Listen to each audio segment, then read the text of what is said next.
मंडळी, तुमचा पुन्हा एकदा मालवणी बोको या यूट्यूब चॅनलवर स्वागत असा। आज आपण एका माणसाक रात्रपाळीच्या दरम्यान इलेलो एक भयंकर अनुभव बघणार असो।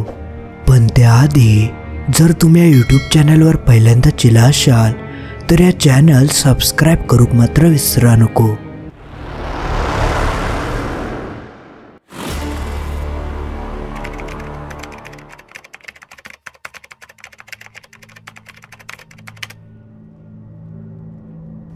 माझं नाव केशव, मी पारेदारीचा काम करायचंय। आता माका 60 वर्ष होऊन गेली, पण माझ्यासोबत ह्यो जो काय प्रकार घडलो तो प्रकार खूप भयंकर होतो। ह्या प्रकाराक 30 वर्षा उलटान गेली असत, पण त्या दिवसाची आता जरी आठवण इली तरी पायाखालची जमीन सरकता। इतकी ती माझ्या जीवनातली भयंकर रात्र होती। आता मी तुमका सगळ्या सविस्तरमध्ये सांगतोय। एक गाव होता आणि त्या गावात एक मोठी फॅक्टरी होती आणि त्या फॅक्टरीचा पहारेदारीचं काम माका मिळाला होता। पण त्या काळी पहारेदारीच्या कामाक जास्त पैसे नाही होते, त्यामुळे मी सकाळ आणि रात्र अशा दोनवल्या वेळेक पहारो द्यायचंय। सकाळी सगळे फॅक्टरीतले वर्कर यायचे तेव्हा मी झोपायचंय आणि रात्र झाली की सगळेजण आपापल्या घराकडे जायचे, त्यामुळे रात्रीचो फक्त माका पहारो देवचो लागायचो। मालकान माका सांगितलेला होता की सकाळी तू फक्त आराम करायचो आणि रात्री पहारो द्यायचो। ती फॅक्टरी बऱ्यापैकी मोठी होती आणि एवढ्या मोठ्या फॅक्टरीत मी एकटोच पहारेकरी म्हणून थांबलो होतोय। त्या फॅक्टरीचो मालक म्हणालो होतो की तो अजून एक माणूस शोधता, पण तेका कोण सध्या गावात नाही होता, त्यामुळे माका एकट्याकच त्या संपूर्ण फॅक्टरीकडे लक्ष देऊचो लागायचो। पण ता काय फारसा कठीण काम नाही होता, कारण ती फॅक्टरी गावात होती आणि त्या गावातली लोकंसुद्धा खूप चांगली होती। रात्री चुकानसुद्धा खयचो माणूस फॅक्टरीच्या आसपास फिरकत नाही होतो। ती फॅक्टरी प्लॅस्टिकची वस्तू बनवायची, त्यामुळे जेव्हा फॅक्टरीत काम चालू असायचा तेव्हा एक दुर्गंध संपूर्ण फॅक्टरीत पसरायचो आणि जरी रात्री फॅक्टरी बंद असली तरी तो वास आतमध्येच दरवळत राहायचो आणि त्या वासाचो माका खूप त्रास व्हायचो। म्हणून मी फॅक्टरीत कधीच झोपत नाही होतंय। मी फॅक्टरीच्या बाजूकच एक छोटीशी झोपडी बांधलं होतंय आणि त्याच्यातच मी थांबायचंय।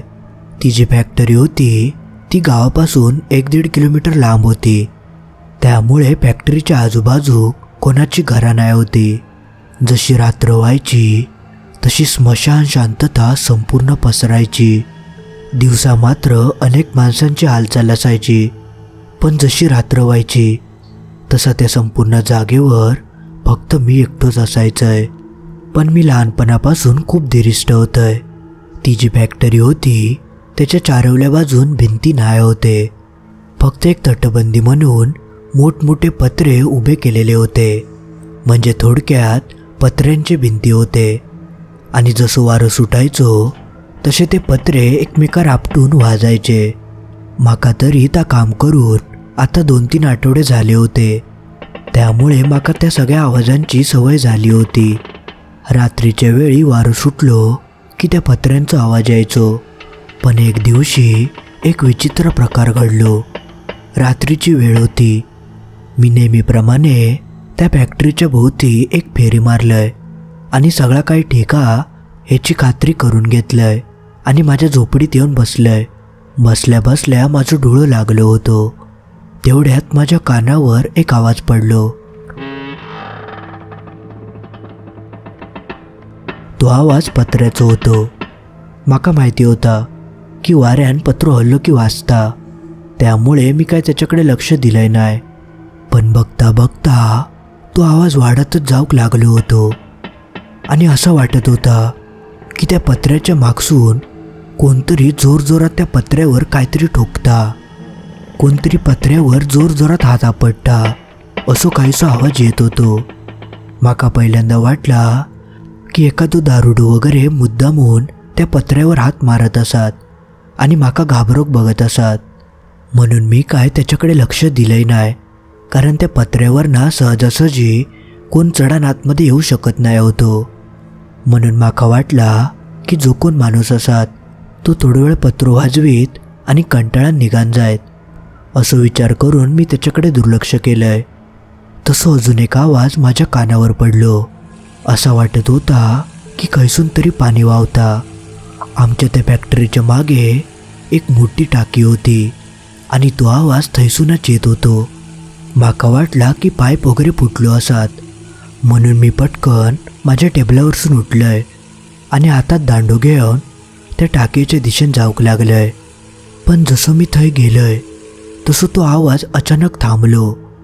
मी ती टाकी नीट निरखून बघितलंय, पण खैचो पाईप वगैरे फुटलो नाही होतो. सगळा काही ठीक होता. मी जमिनीवर सगळीकडे बॅटरी मारून बघितलंय, पण जमीन तर संपूर्ण सुकी होती. मग तो आवाज इलो कैसून? ता पाणी नक्की खैना वाहत होता की माका भास झालो ताच माका समजला नाही. मी जरा वेळ आजूबाजूक शोधलंय आणि कंटाळान परत माझ्या झोपडीच्या दिशेने जाऊक लागलंय. जसं मी माझ्या टेबलार जाऊन बसतोय तसे माका ते दोन आवाज परत ऐका केले. कोणतरी पत्र्यांवर जोरजोरात हात मारता आणि टाकी असून पाणी वाहता. तसं मी पटकन हातात दांडू घेतलंय आणि धावत धावत टाकीच्या दिशेने जाऊक लागलंय. पण जसं मी थंय जायचंय तसं तो आवाज थांबायचो. या सगळा काय घडता ताच माका समजत नाही होता.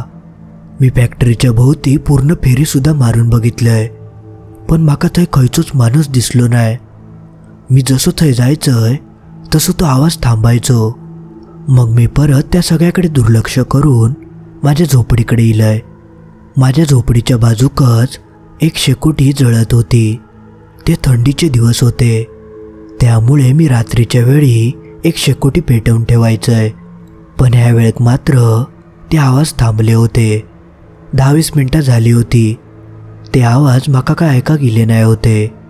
बघता बघता माझं डोळं लागलो. तेवढ्यात माका असं जाणवला की कोणतरी माझी चादर ओढता. मी माझ्या अंगावर एक चादर घेतलं होतं आणि ती आपणच खाली सरकत होती. पण मी तेव्हा झोपेत असल्यामुळे मी ती चादर परत अंगावर ओढलंय आणि परत झोपलंय. पण काही वेळान माका जाग येली आणि ती एका कडाक्याच्या थंडीमुळे. अचानकच थंडी वाढली होती. माका पहिल्यांदा वाटला की माझी शेकोटी विजली असावी, ज्यामुळे माका थंडी लागता. पण जसं मी बाजूक बघितलंय तर शेकोटी तर पेटत होती.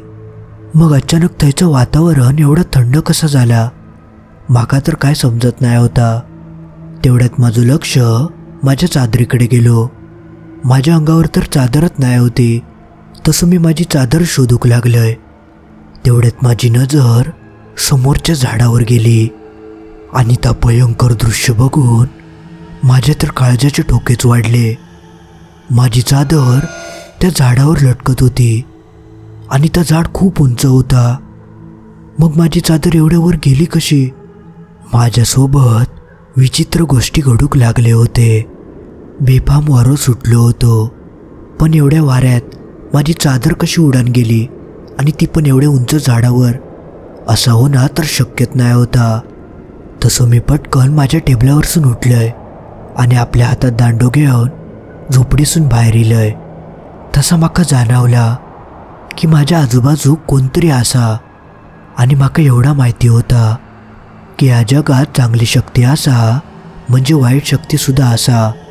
आणि त्याच वाईट शक्तीची चाहूल माका थोडीफार लागली होती. पण मी एक गोष्ट ऐकून होतंय की हे जे प्रेत आत्मे असतात, भुताटकी असता, ती आगीत घाबरता, त्या आगीच्या जवळ येत नाही. म्हणून मी पटकन त्या शेकोटीतला एक लाकूड उचललंय आणि त्या लाकूड घेऊन त्या झाडाच्या खाली गेलंय, ज्या झाडावर माझी चादर लटकत होती.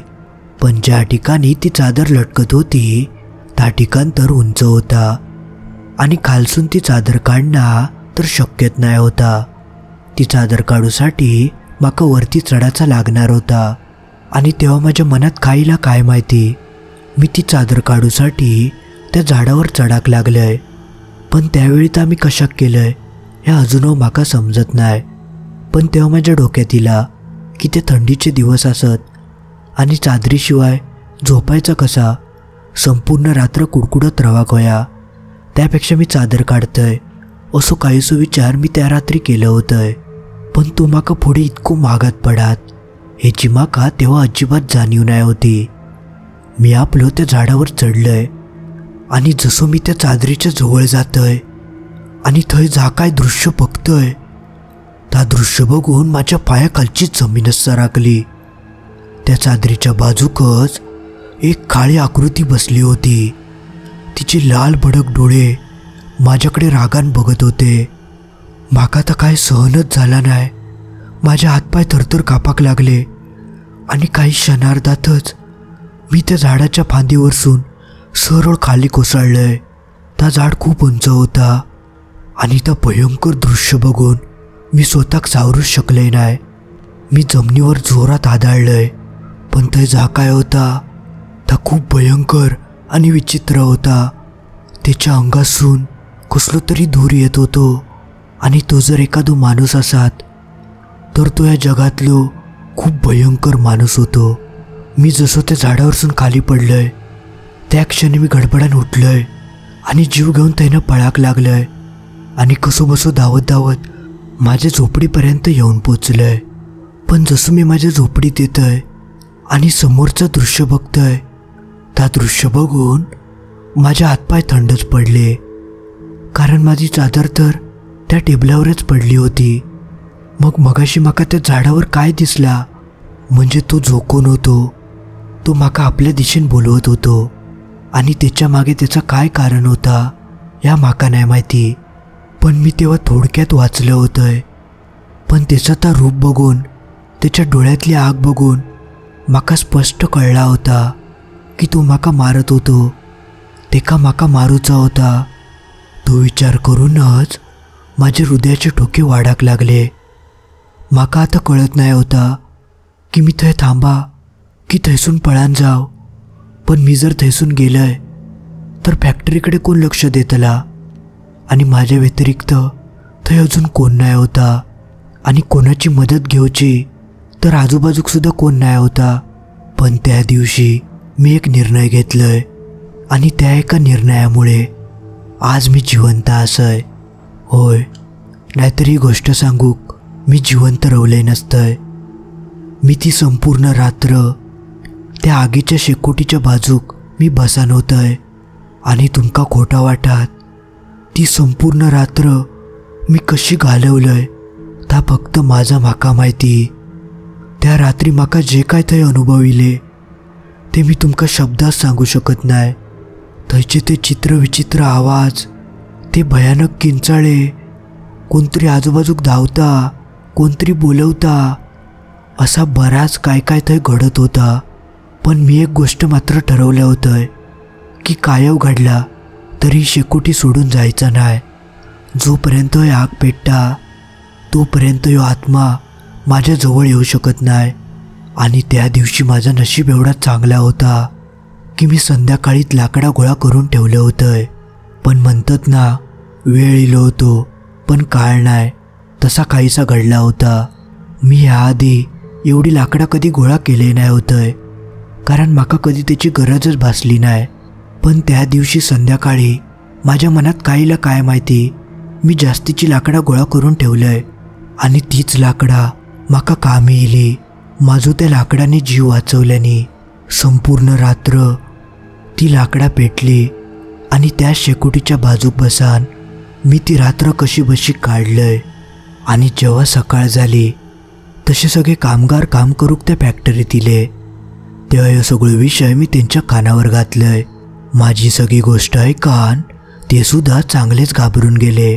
आणि जेव्हा मी हे सगळे विषय त्या फॅक्टरी मालकांका सांगितलंय तेव्हा ते माका म्हणाले की तुका भास वगैरे झालो असात. त्यांनी काय शेवटपर्यंत माझ्या बोलण्यावर विश्वास ठेवक नाही. माका असं वाटत होता की त्यांका या मागचा कारण माहिती असावा किंवा त्यांका ही गोष्ट आधीपासूनच माहिती असावी. पण त्यांनी काय त्याची कबुली देऊक नाही. पण माझी ती गोष्ट ऐकान बरेचसे कामगार काम सोडून निघान गेले. मी सुद्धा लगेचच त्या दिवसापासून माझं तर काम सोडून दिलंय. माझ्यात तेव्हा अजून एक रात्र ते थांबूची सुद्धा हिंमत नाही होती. पण तो अनुभव माझ्या जीवनातलो एकमेव असो अनुभव होतो जो मी मरेपर्यंत विसरू शकत नाही होतंय. मी त्या रात्री कसो बसो वाचलं होतंय. तेव्हा ना माझ्याकडे कायच्या देवाचं फोटो होतो ना कसलो धागो होतो. पण म्हणतात ना, देव ह्यो सगळ्या रूपात असता. कदाचित तेव्हा आगीच्या रूपात देव माझ्यासोबत होतो आणि त्यानेच माझ्या त्या रात्री रक्षण केल्यान. पण ह्या सगळ्या गोष्टीवरना माका एक समजला की असे काय काय जागा असतात ज्या ठिकाणी असे प्रकार घडतात आणि त्या चुकीच्या जागेवर आणि चुकीच्या वेळी जो माणूस येता तेका असे अनुभव बघूक मिळतात. मंडळी, आज पुरता एवढाच. तुमका ही गोष्ट कशी वाटली त्या कमेंटमध्ये नक्की कळवा. आणि तुमका जरी गोष्ट आवडली असात तर लाईक करूक विसरा नको आणि आपल्या मित्रमैत्रिणींका ह्यो व्हिडिओ शेअर करूक विसरा नको. आणि अजून तुम्ही हा चॅनल सबस्क्राईब करूक नशाल तर लगेच सबस्क्राईब करून टाका. आणि सबस्क्राईब केला असाल तर खूप खूप धन्यवाद. चला तर मग लवकरच भेटाया अशीच एक आगळीवेगळी आणि भयानक गोष्ट घेऊन रविवारी ठीक रात्री 10:30 वाजता.